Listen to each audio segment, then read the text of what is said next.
Cauliflower காளான் soup எப்படி செய்ய போகிறேன்றதை உங்கள்கிட்ட காட்டுறேன் பாருங்கள். காலிஃப்ளவரு கொஞ்சோண்டு, காளான், ஒரு வெங்காயம், பெரிய வெங்காயம், ஒரு இஞ்சி துண்டு, ஒரு தக்காளி, வெள்ளைப்பூடு, 2 பச்சை மிளகா,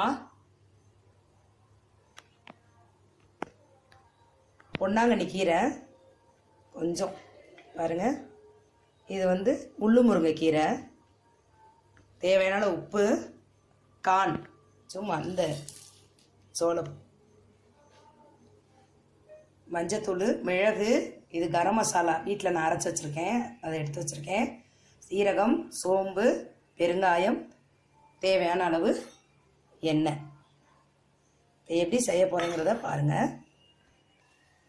அடுப்பு பற்ற வச்சாச்சு பாருங்கள்.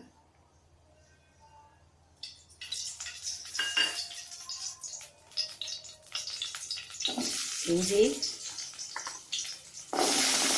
வெள்ளைப்பூடு, வெங்காயம், தக்காளி, பச்சை மிளகாய்,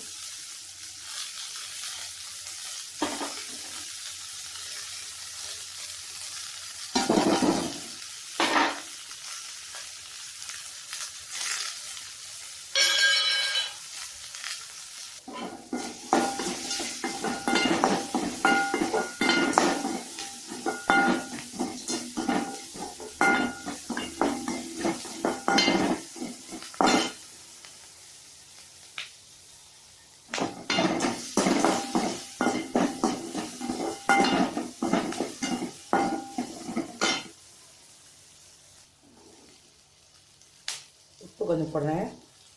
நல்லா வணக்கிடணும். இந்த நேரத்தில் நம்ம இந்த மாதிரி வச்சு சாப்பிட்டோம் அப்படின்னா நிறைய எதிர்ப்பு சக்தி கிடைக்கும்.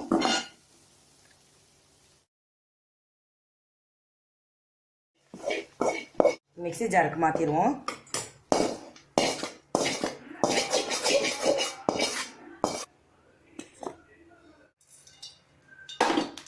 எண்ணெய் ஊற்றி சும்மா 2 கடுகும் 2 சோம்பு, ரொம்ப போடக்கூடாது, ஒரு வாசனைக்காக தான்.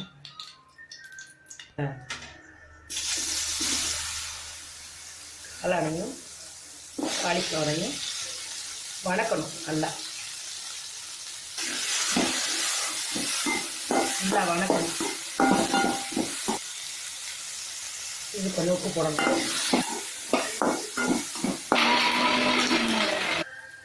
அரைச்ச விழுதல் சேர்த்தலாம். ஒரு செம்பு தண்ணி ஊற்றிருக்கேன். பொன்னாங்கண்ணி கீரையை பிச்சு போட்டுருவோம். அப்படியே குக்கரில் மாற்றிட்டேன், பிச்சு வச்சுருவோம். முள்ளு முருங்கை கீரையும் பிச்சு போட்டு